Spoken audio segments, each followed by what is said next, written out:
January 3rd,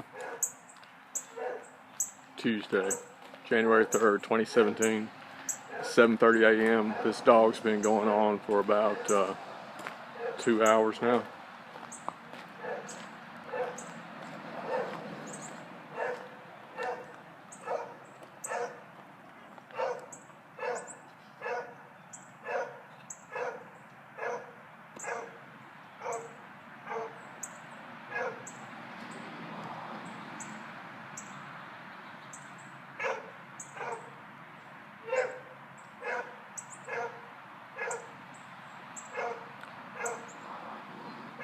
Neglected, incarcerated, perpetually, 24/7, 365.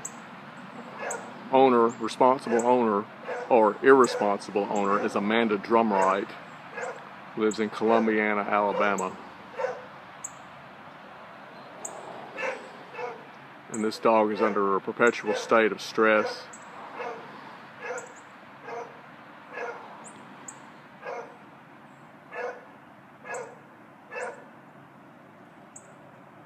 And I could just sit here for, well, it digs for a little while. It'll dig and it'll be quiet while it digs. And it'll stop digging and we'll continue to bark. I don't know if they've reinforced. It's been digging out repeatedly.